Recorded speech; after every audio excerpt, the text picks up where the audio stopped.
देखेंगे group D है। आज का जो क्लास है वो ग्रुप डी पर आधारित है और ये रिमूव टू का रिमूव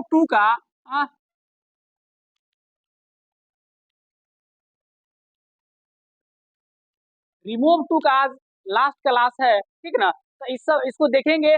ये जो आज का जो क्लास होगा रिमूव टू का, इसमें क्या होगा, इसमें जो सब्जेक्ट होगा वो थोड़ा अलग होगा। इससे पहले जो भी हम देखते थे उसका सब्जेक्ट कुछ अलग हुआ करता था, इसका सब्जेक्ट थोड़ा अलग होगा। आइए सबसे पहले हम देखते हैं कि जो आज का जो टॉपिक है रिमूव टू, उसका स्ट्रक्चर क्या होगा और उसके बनाने का नियम क्या होंगे। इस सारे चीजों को आज हम लोग देखने वाले हैं इस वीडियो में। क्या, चलिए तो ग्रुप डी है। सबसे पहले समझ लीजिए कि सेंटेंस क्या हो सकती है, सेंटेंस की बनावट क्या हो सकती है। यदि सेंटेंस की बनावट, जो सेंटेंस होंगे उस सेंटेंस की बनावट सब्जेक्ट और बगल में कोर्स में लिखा हुआ निर्जीव। निर्जीव का मतलब होता है कि जो जिसमें जान ना हो, ठीक ना। तो यानी सब्जेक्ट की जो बनावट होगी वो निर्जीव होगी। उसके बाद एक एक्सिलरी वर्ब होगा, ठीक ना। उसके बाद टू होगा, ठीक ना। उसके बाद एडजेक्टिव, ठीक। उसके बाद टू प्लस अदर वर्ड, इसके आधार पर अगर होगा, इसके आधार पर हो तो उसमें उसमें से टू निम्न नियम द्वारा हटाया जाता है।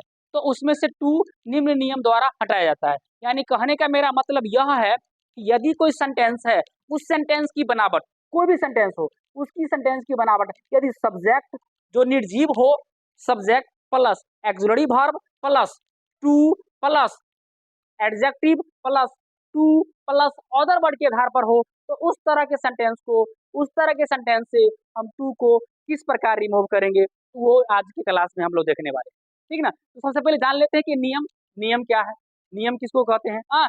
रूल्स जो है वो 5 गो रूल है, ठीक ना। सबसे पहला मेरा रूल क्या है देख लीजिए।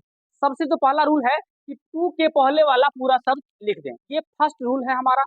हर जो वीडियो है उसमें भी देख सकते हैं और हर क्लास में जो पहला रूल है वो सेम रहता है, यानी टू के पहले वाला पूरा शब्द लिख दें। ये फर्स्ट रूल है। सेकेंड रूल मेरा क्या है, टू के बदले सो लिख करके एडजेक्टिव को जोड़ देना है।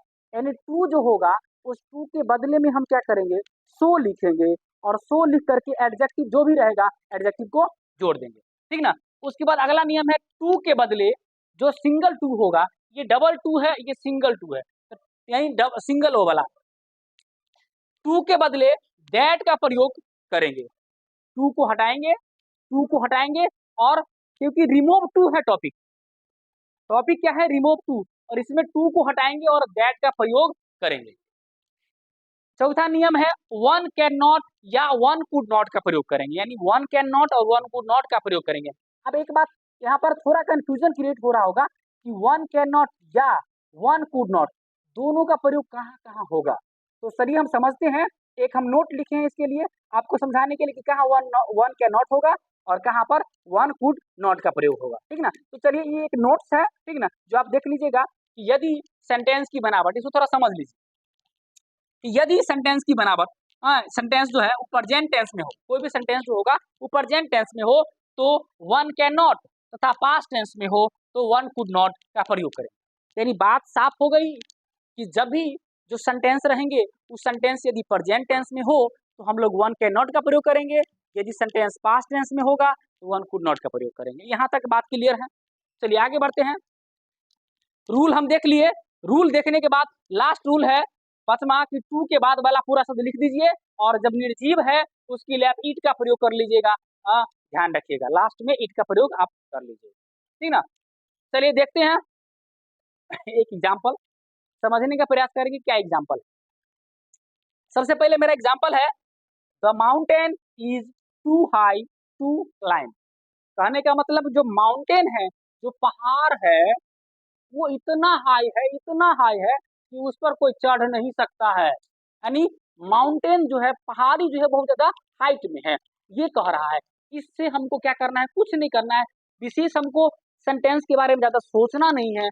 बस हमको इसमें से करना क्या है, टू को रिमूव कर लेना है, टू को हटा लेना है, सेंटेंस से टू को रिमूव कर लेना है। चलिए देखते हैं कैसे रिमूव होगा। सबसे पहले रूल को देखेंगे और यहाँ इसको बनाएंगे। ये मेरे पास रूल है और ये आपका एग्जाम्पल है, सेंटेंस है, इसको हम बनाएंगे। सबसे पहला रूल कहता है, इसको सबसे पहला जो रूल है टू के पहले वाला पूरा शब्द लिख दें, ये हमारा पहला रूल है, ठीक ना। तो सबसे पहले हम क्या करेंगे, टू यह है, इस टू से पहले वाला पूरा शब्द को लिख देंगे। तो चलिए यहाँ से यहाँ तक पूरा बात को पहले लिखते हैं। लिखा हुआ है द, क्या लिखा हुआ है, the mountain, mountain is, the mountain is. यहां तक मैंने पहला काम समाप्त कर लिया। दूसरा मेरा काम क्या है, दूसरा जो मेरा रूल्स है, ठीक है ना, वो कि टू के बदले सो लिखना है और जो भी एडजेक्टिव होगा उसको जोड़ देना है। टू के बदले सो लिख करके एडजेक्टिव को जोड़ देना है। चलिए, तो टू के बदले हम लिखते हैं सो और इसके बगल में हाई जो है, हाई ये ऑब्जेक्टिव एडजेक्टिव है, याद रहेगा। जो हाई है वो एडजेक्टिव है, यानी विशेषण है, यानी विशेषता है। तो इसमें क्या करेंगे, हाई जोड़ देंगे। तो ये मेरा दूसरा रूल समाप्त हो गया। अब तीसरा रूल पर आते हैं। तीसरा रूल कहता है टू के बदले दैट का प्रयोग करें। टू जो होगा उसके बदले आप सिंगल टू होगा, टी के बाद वन ओ होगा, ठीक है ना। तो हम वहां पर दैट का प्रयोग करते आए हैं और आज भी अभी भी दैट का प्रयोग ही करेंगे। चलिए तो देखते हैं, दैट का प्रयोग करेंगे। इस टू के बदले हम लिखेंगे दैट, ये लिखेंगे टू, टू के बदले। उसके बाद हमारा तीसरा काम समाप्त होता है। फिर आते हैं चौथा में। चौथा में क्या कहता है, रूल कहता है वन कैन नॉट या वन कुड नॉट का प्रयोग करें। अब इसमें वन कैन नॉट और वन कुड नॉट का प्रयोग हम लोग करते हैं, वाई, क्यों करते हैं, देखिए, इसीलिए वन कैन नॉट का मतलब कि कोई नहीं या एक कोई नहीं, ठीक ना। ध्यान रखना कि यानी कैन नॉट, कैन का प्रयोग हमेशा कैपेसिटी के लिए हम लोग यूज करते हैं, क्षमता को दिखाने के लिए। तो मतलब कि इतना हाई है ना कि कोई उस पर चढ़ नहीं सकता है, ठीक ना। इसीलिए जो है इसमें वन कैन नॉट का प्रयोग करते हैं और ये प्रेजेंट के लिए और पास्ट के लिए वन कुड नॉट का प्रयोग करें, ये बात है। अब इसको थोड़ा समझते हैं कि ये सेंटेंस क्या है। देखिए, अगर एम इज आर लगल है तो वो उसमें हमेशा वन कैन नॉट का ही प्रयोग करेंगे। रूल में यहाँ लिखा हुआ है नोट में कि प्रेजेंट में हो तो वन कैन नॉट, तो ये प्रेजेंट में है तो वन कैन नॉट का प्रयोग करेंगे। वन वन कैन नॉट का प्रयोग करेंगे, ठीक ना। ये चौथा रूल मेरा समाप्त होता है। आते हैं पांचवा रूल में, क्या कहता है। पांचवा रूल कहता है टू के बाद वाला पूरा शब्द लिख दीजिए। आइए देखते हैं, टू, योर टू है, एक बाद में एक को केवल क्लाइंब है ना, एक क्लाइंब है तो सीधे लिख देंगे क्लाइंब, ठीक ना, क्लाइंब। और एक तनी को शब्द का प्रयोग कर लेंगे क्योंकि माउंटेन जो है वो निर्जीव है, इसके लिए एक ईंट का प्रयोग कर लीजिएगा, बेहतर रहेगा। और ये आपका बन के तैयार है। इस ये था सेंटेंस जिसको मैंने इस सेंटेंस से टू को रिमूव किया है।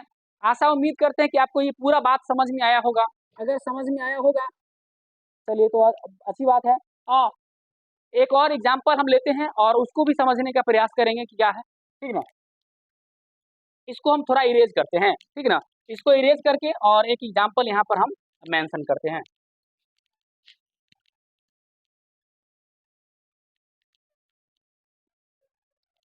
एक एग्जाम्पल लिखते हैं, एक एग्जाम्पल लिखते हैं, समझने का प्रयास करना।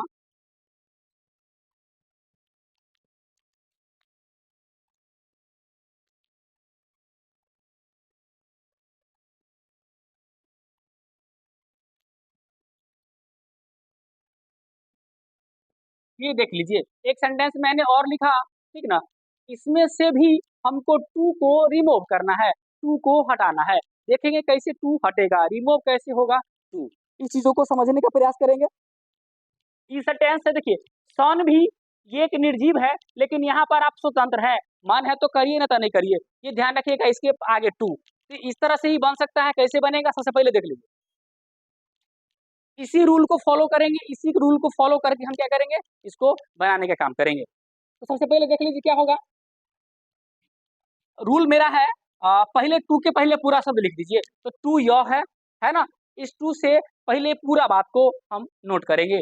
तो क्या हो जाएगा आपका पूरा बात, द सन, क्या हो जाएगा, द सन। और इज हो जाएगा क्योंकि टू के पहले वाला पूरा शब्द लिखना है।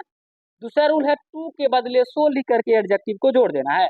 तो टू के बदले सो लिखेंगे और इसके बगल में हॉट है तो इस हॉट को जोड़ देंगे, एडजेक्टिव लिख दिए मैंने, ठीक ना। उसके बाद इस टू के बदले हम डैट का प्रयोग करेंगे, डैट का प्रयोग करेंगे। और उसके बाद पता है निर्जीव है, वन कैन नॉट या वन कुड नॉट का प्रयोग करेंगे, वन कैन नॉट, ठीक ना। और लास्ट में क्या करना है, टू के बाद वाला पूरा सब लिख देना है, one can not go out, बस इट का प्रयोग यहाँ नहीं करना है, ठीक ना। तो ईट का प्रयोग ध्यान रखना कि बहुत थोड़ा कॉमन है, माउंटेन और पहाड़ है तो वहाँ पर कर सकते हैं, ठीक ना। पहाड़ जनरली पहाड़ आता है, ठीक ना, क्योंकि सन जो है, सूरज जो है एक है दुनिया में, ठीक ना, इसीलिए इस पर थोड़ा इसीलिए इसको यहाँ पर यूज नहीं किए। और पहाड़ी तो बहुत सारा पहाड़ है, ठीक ना। चलिए आशा उम्मीद करते हैं कि आपको ये बात समझ में आया होगा। ये था आज का रिमूव टू का क्लास, ठीक ना, आया सबको समझ में।